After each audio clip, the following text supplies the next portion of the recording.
Hello and welcome to the Nova Show Real Estate Records. I'm your host, Tiffany Ung, and with me today I have Mike Hancock and Megan Judd. Together, these two have built a real estate coaching program geared to helping agents looking to increase their business to over $100,000 a year, and they also sell real estate. Today, we're going to dive into how they built such a seamless business and what drives them to success. So let's get into it. Mike and Megan, welcome. Hey, Tiffany. Thanks for having us. Thank you. So glad you guys are joining us today. So I guess first, Mike, can you tell us what got you into real estate and what do you remember most about your first year in the business? Yeah, that's a really good one. So I actually ran a family business and my parents got divorced. And so I had this really interesting glass ceiling where it would basically take one of my parents dying for me to make more money. And that's not the ceiling that you want in life. So I wanted to find something that I could do sales and that I wouldn't have a ceiling on what I could make. And so real estate was just a really good fit for that. So that's kind of that. And because I was running the other business, my first year was very part-time, just kind of edging into this, where I spent probably most of my time just talking to family and friends and getting referral business that way before scaling with some lead gen and other things later. Wow. Was there anything in the first year of business that you've learned that made you want to continue to do it?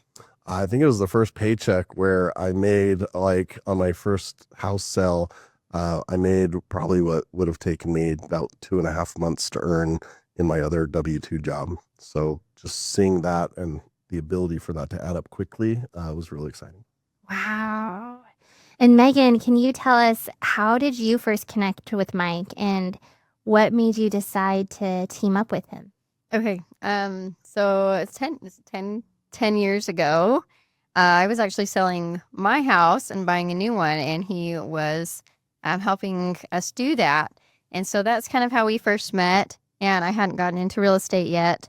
And so that's where we met. And then I just continued on with my real estate education, and we just kept in contact. And I was able to kind of watch how Mike just shows up with integrity and a good attitude and just a really good person. And so I was able to watch him through a couple of years and just knew that he was probably the best mentor that I could choose to be with. And it just aligned that way. So super lucky.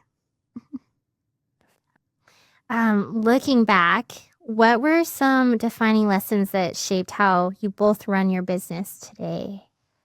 Mine would be very far back. My mom was a real estate agent as well. And so I got to watch her take time with her business, but also still be focused on our family, and that it was worth her time to do, and also that she had the availability to be there for us. So I was able to have a little bit different growing up, to see outside of the box. Like, I didn't have to have a 9 to 5, and I could still be successful and still show up for my family. So that's one of the more defining moments, is really early on in childhood, that just kind of shaped my trajectory into what I wanted to do. What about you, Mike? What are some of the defining lessons that shaped how you run your business today? So I've got two that I would share. One is, like, in my very first year, one of my first clients that was not like a family friend. I remember we got halfway into the transaction, and I had been communicating primarily with the husband. And about halfway through the transaction, it appeared that his wife was really, really upset with me. And it turns out that all the communication I had passed to him did not magically make its way over to his wife, because evidently that's not how marriage works. So that experience, and after that apology, and a husband sheepishly looking at the ground like, I think I dropped the ball a little bit. That taught me the importance of just communicating with all the parties involved, because communication does not magically make its way from one person to the other, even though they're in the same group. So just the importance of either calling everyone or having a group text, but just really getting the communication out to everyone that's involved in the transaction to make it a better process and a better experience for everyone. The second one is just, and I'll probably talk about this again later, but just the importance of having good partners. Because I've had experience where I work with lenders that just don't care about your dates. They don't care about the transaction, the flow. They don't care about the experience your client's having. And all of that reflects on the takeaway emotionally of the experience the clients have. And ultimately, whatever that emotional experience was, that reflects on me and whether or not they're going to refer me business. So it's really important to have great partners, whether it's a lender, a title person, that contribute to a positive experience versus adds stress into the mix, because it's the holistic experience that matters. It's the final taste in their mouth at the end that matters as to whether or not they're going to use you again or refer you business. Your partners can make or break that for you, no matter how good you are in the transaction. I think that's pretty evident when we've worked together over the years, that a lot of your clients have been referrals from other clients that you've helped either buy or sell real estate to. So that's really evident in that testimony alone. Okay, well, you two work so closely together, and you have for a few years. What's the secret, would you say, to keeping your work partnership strong even when the market changes or gets intense? I'll let Megan start. See, that there's evidence right there. Like, hey, do you want to speak on this first? So just a little bit more on communication. And I think that our communication style is very similar to begin with, but it's just very important. And we know and can say, hey, this is the extent of my strengths. Now, what do you think? Because I know his strengths are a little bit different than mine. And so we can play off of each other and be like, okay, hey, I think that this realm is now your turn. Here you go. Here it is. And vice versa. So we just keep an open dialogue and keep communication open. And I think that's really just what else do you want to add to that? Yeah. Sorry, what was the question? What's the secret to keeping your partnership strong even when the market gets intense or changes? Yeah, so communication is big. Also, we both like to laugh. We have a very similar sense of humor. Whether it's people watching and giving them backstories, or I don't know, just similar jokes. So, I mean, the business is stressful, so you have to have a good sense of humor about it, whether it's, laughing at something outside, or, maybe you're laughing at something that happens in the transaction, but you've got to have a good sense of humor. I love that. Especially since this is such a stressful, or it can be such a stressful time in people's lives, moving, buying a new place, it can be really unsteadying, right? Definitely. So working together, how do you guys divide those responsibilities? I know you said you kind of play to your strengths, but how do you divide those duties to make sure every client feels equally cared for? No, that's a great question. I would say, so one, like she mentioned, just we both have different talents. And so, based on the task, it might be something that she's better at than I am, or vice versa. And so we kind of trade off. Or if it's something that it'll break up the cadence of the transaction, we'll advise each other. So I think just listening, being teachable to each other helps. We do a little bit geographically, because she's a little further north than I am, living situation. So if we had a client that's closer to her, she's obviously going to be able to service them better, and versus some of the other areas. So I would say we break things up by talent, geographically, also a little bit by schedule. If there's someone that maybe has an availability that's more like maybe when kids might be home and you're going to be a mom, I might take lead. But then we're also really good to help each other out. And we let people know we work on a team on purpose, because I can't be in two places at once. And if for whatever reason I can't be there, if I'm sick, Megan's going to jump in and help me out. So we can always service the client, even though we can't be at two places at once. Love that. So divide and conquer.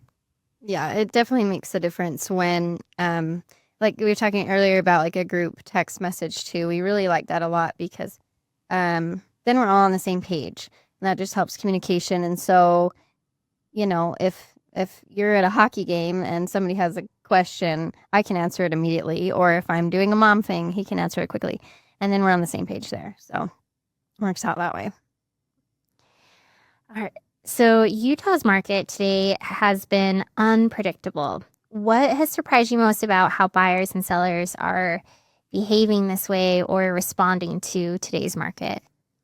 It's kind of interesting because a lot of people seem a lot of agents, especially a lot of our students that we talk to, they seem a little bit blindsided with how things are. And really, if you just put yourself in the place of most people, like the market's behaving like how a rational person would behave. I mean, if you bought a house in the last 7 years, you have a 2 or 3% interest rate. Even if you want a bigger house or you need a bigger house, you probably can't afford your own house to rebuy it in the new interest rates. And so, I mean, that's pretty logical. It's what all the rest of us would do. We're going to try to stay within our means, especially if we see the economy being a little rocky. So, most people, I think, are behaving exactly how I would behave. And what we're seeing is most of the people that are actually making a move are the people that have to, whether it's from a divorce or from a job relocation, or maybe they lose a job and they need to unload the house fast so they don't have the bankruptcy hit them. So I don't know that unexpected is maybe the right answer, but it's just navigating and giving people grace for behaving exactly how most of us would behave. Yeah. What would you say? Is there like a piece of advice that you would give to people looking to make a move, either selling or buying? Maybe they're first time home buyers or they're just ready to, you know, go to the next, like if they're upscaling, right? Or need a bigger space to move into. What would you say to help them with those doubts or those, reactions to the market? Yeah, I think that's a good question. Right now, I mean, I'm pointing a lot of first-time home buyers and move-up buyers into new construction, and it's really just because the incentives that new construction are offering right now is just way better than something you can get from someone that's selling their house. I mean, we did one with a builder recently, and the builder, on top of giving us an interest rate that you can't get, also paid like $20,000 towards our closing costs. So just going where the opportunity is and pointing people to where the opportunity is. And right now it's with a lot of the builders. That's great. Yeah, I think builders are able to have a little bit more ability to offer those types of opportunities than maybe. Yeah, they have a profit margin built in, and they can take a little bit less of a profit, whereas, your profit margin is your equity as a person that, owns a previously built home. And so you have a little less, leeway than someone that's, built a house from the raw materials. For sure. Yeah. Okay, shifting gears a little bit. What systems and routines do you have that keep you both organized and sane when business gets busy? Well, if you're talking about systems, then that's Megan. Thank you. Okay, so for systems, yeah, I love this whole part. Organization systems, that's where I love to live. So, for our coaching business as well as just real estate, we just have, I love spreadsheets. I'm a big nerd with that. And so we have set up just called a planning map, and it just has what we need in it. And it just sets out kind of a daily cadence on what we do on Mondays, and we have this at this time, and just a little bit of time blocking there. So, and we have quite a lot going on, and so it's pretty flexible, but usually we can get that down pretty well. So we have certain things we do Mondays, Tuesdays, whatever days. A lot of times what I like to do as far as organization is just kind of think about the tasks that I need to do, and then allot the time for those, like how much time does this take me, and then put it in a spot that makes sense for my energy level, especially, and then just what makes sense timeline wise when it needs to be done, and then do it that way, kind of backwards. Also alarms on your phone and just making sure that immediately if you're like, hey, I've got to call this client back at this time, just setting a little message on your phone and setting an alarm is really, really good. But keeping your calendar apps open, and just we use that too on just and compare calendars often. So for personally, that's what we do. And then also with the things that we're building, we really just communicate about our calendars and what works there. So fit it in what we need to do. I hope that answers it. Yeah. Can you tell me a little bit more? You mentioned for you and your students, what students do you have? You want to go? Sure. Okay. Sure. Yeah, no, I appreciate that. So we have a couple different coaching programs where we kind of do a one-to-many mastermind community style. And so a couple things that we do. One, we have a 30-day boot camp that's basically 30 training videos. Each of those come with an action item. And kind of the goal of it is that by the end of it, you're not going to kind of wonder what you need to do to be a top producer. You're going to actually be doing them because you'll have done these 30 action steps in a row. So you're in the right cadence to be, if you just continue, you're going to find more success than you are currently. And are these 30 action steps things that you've implemented in your business to become a top producer? Definitely. These are the things that we've done that have found success, and, the other people we mastermind with, and, through the hundreds and thousands of dollars we spend on our own coaching. If you could give advice then to someone who's just starting out in real estate today, what would it be? No fluff, just the truth. No fluff, just the truth. Okay. I would say, so one, we already talked about great partners. Just, you have to realize that one, it's a sales business, but if you're going to be in this long term, it has to be a customer service business, meaning you have to provide an amazing experience to your clients. That is just getting the deal done. That's just what's expected. But if you want referral business, if you want them to come back to you and use you again in 5-7 years when they transact real estate again, it has to be an amazing experience. And you have to make sure that your partners are delivering it and they're in alignment with you on what that experience looks like. And of course, you and I have worked together, Tiffany, for about 10 years. And that's why we're in the room 10 years later, is because you always contribute and make that a great experience. And the other thing I like about you is that when people are signing that phone book of papers, like they know what they're signing when you're there in the room. I've had it where we have just a notary, and it's like, sign this. I'm like, this is very stressful. Like, you have no idea what they're signing. So, you're part of that partnership for us, and we've always appreciated the experience you deliver for us. I love that. So, what would you say you would want your clients? What would you like the experience for your clients to walk away with working with the two of you? That's actually one of the questions we ask is we get to know them. Is we'll say, this is kind of a weird question, but what does a positive experience look like to you? Because that's the most important thing to us. And sometimes that answer is different based on the client. But generally, good communication is one that we hear all the time.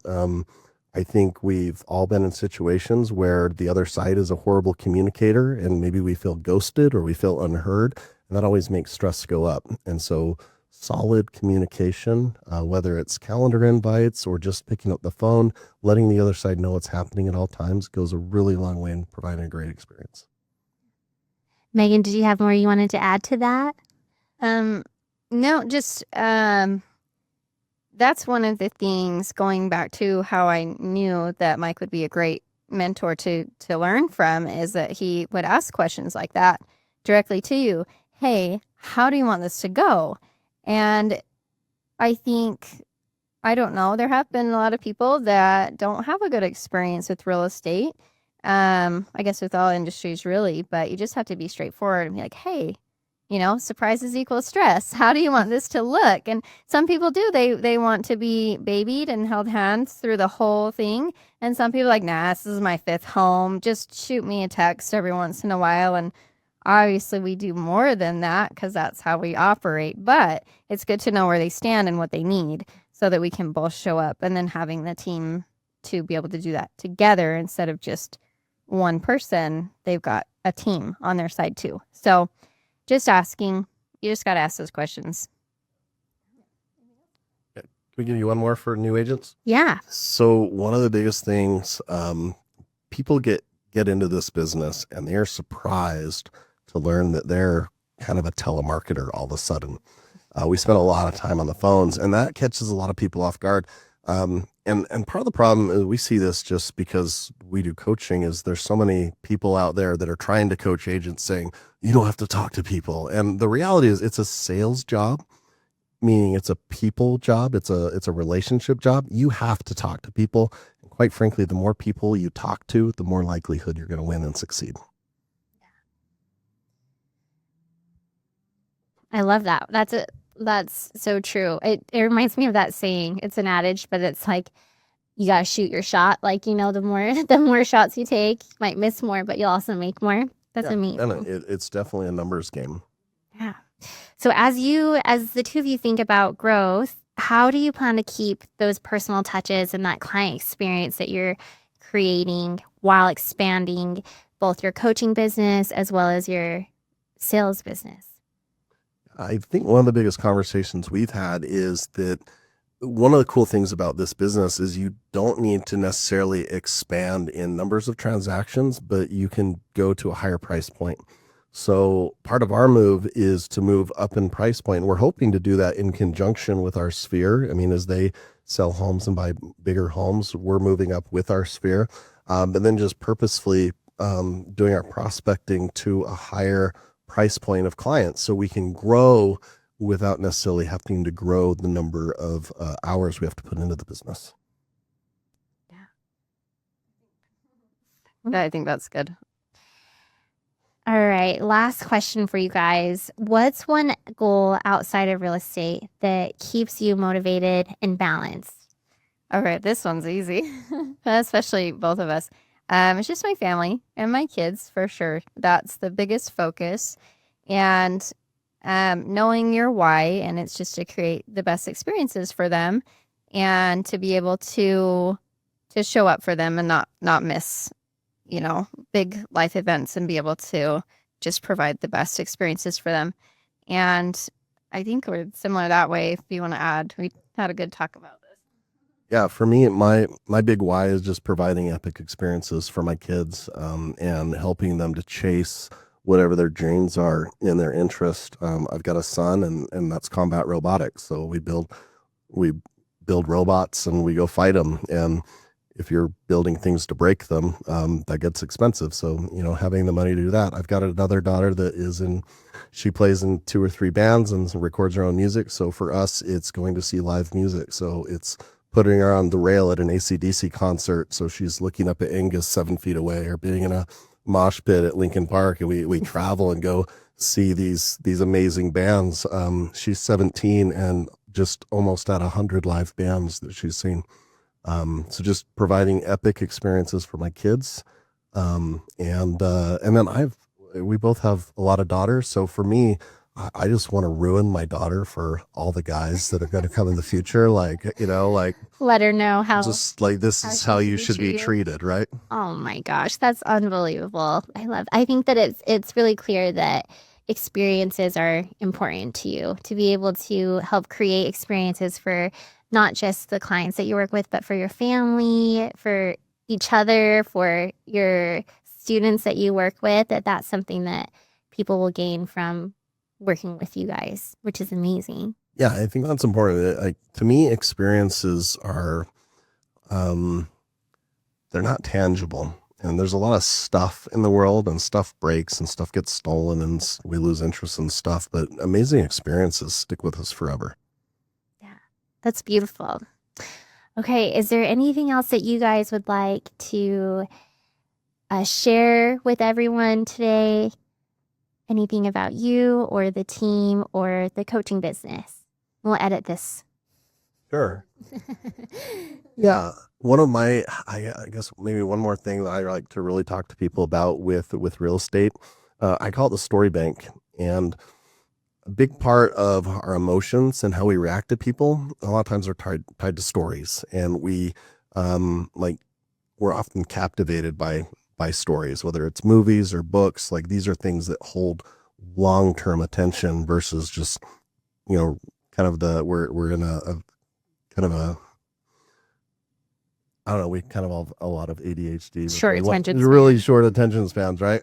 And so figuring out how to communicate key parts of real estate and key lessons you need them to learn through stories is it's a really big skill. It's important. So if you can figure out what stories you can tell to teach the point that you want to get across, it's a really effective way of getting people to focus on the right thing and to be able to kind of move forward in the direction that it's best for the transaction and for them.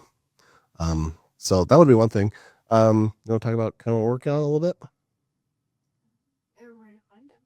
Oh. Oh, okay. Yeah. So where to find us? Yeah. Tell me a story. Do you have a story? Tell me a story now.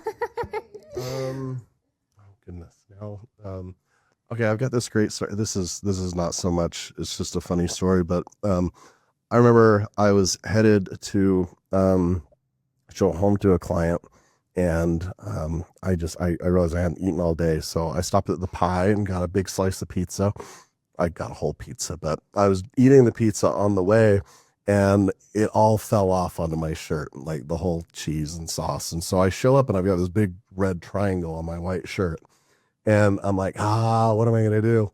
And I get out and I just walk out. I go, I was hungry and the pizza won. And we all laughed. And I've sold that client 3 houses since then. Oh my gosh. Just real talk. I just owned it. We all had a good laugh. And, we ended up eating pizza a couple of times after closing on deals. So, sometimes just owning an embarrassing moment can endear you to your clients. What else? I mean, there's lots of good stories. Yeah. You want to tell your shoe story? Yeah, go ahead. Yeah. Tell us the story, Megan. Okay. So a story oftentimes, so it helps that I have 6 kids, because I walk into people's house, they're like, oh my gosh, I'm sorry. It's not ready. It's such a mess. I'm like, okay, like I'm here, I've got 6 kids, but I also like to say, hey, you know what? At least I'm not going to be throwing my shoes away. Like, because there's been a house, there was a house that, you walk through and I walked right out, and I did not even get in my car with my shoes. I took them off, and those shoes went in the garbage. Okay. What was in the house? It was terrible enough to throw my shoes away. I'll just say too many pets, it was just so bad. And anyways, so that's something, something that you're like, okay, just those little things just to take their mind off of their worry and really just like, it's okay, we're good. Yeah. It's not that bad. And just have a laugh. Really, a lot of it is humor. And it was that bad if you threw away your shoes. It was really that bad. Like, cause I love my shoes. Like, I love shoes. So, yeah, just having those little interesting stories that really, sometimes they don't really have a lot to do with real estate, but the whole thing of real estate is to be the emotional buffer between your client and the whole process. So a lot of that is humor. A lot of that is like, oh my gosh, this one time, and you just, and just kind of getting a laugh really out of people is just sets everything at ease and really makes you a real person. And so they feel like they can, it just helps the whole communication cycle that they can open up if you open up first. So,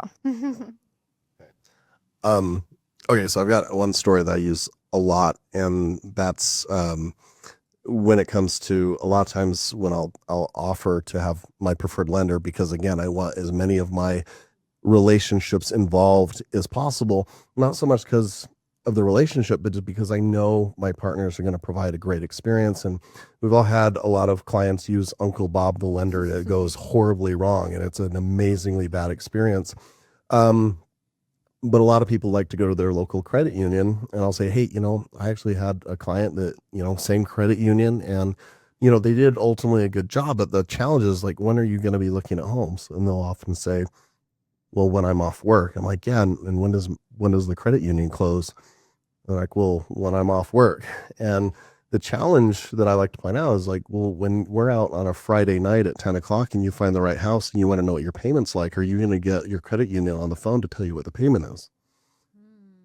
And they're going to go, well, probably not. I'm like, so wouldn't it make sense to at least have a lender that you can call and get your payment at 10 o'clock on a Friday night or on a Saturday at 2 p.m. when we're looking at homes? Like, you want to know what your payment's going to be before you put your offer in, right? And so that would be just a story that I share that gets people going, oh, maybe I should talk to your lender and at least explore them as an option. Yeah, part of the experience. I think what I loved about what you both had to say is you're really bringing back the humanness of the experience, right? Like it can be stressful, and using humor to put people at ease, and where people might feel like it's just a business or they're just a dollar sign to you, you can really help them to feel comfortable and safe working with you, and guide them in the best way. Definitely. All right. Well, where can people find you guys? Do you have a Facebook or an Instagram that people can follow you on if they want information? Yeah, right now we're launching and have launched just a real estate. It's a free coaching group, kind of masterminding best experiences, best practices. We get in and share the things that have worked for us. But then, we also recognize that there's lots of people that have had good experiences and have good ideas, and hoping to get people to share those as well, so we all grow together. Get in shape for a 30-day boot camp challenge. Yeah, definitely. All right. Well, thank you guys so much for joining us on our show today, and we'll catch you later. Hey, thanks, Tiff. We hope you enjoyed this episode. Please rate us, like us, and share this podcast with our real estate community. The Nova Show Real Estate Record, sharing raw stories of real estate, failures, lessons, wins, and successes. This is all from Novation Title, bringing a different experience into your world so that we can all uplift each other. Until next time.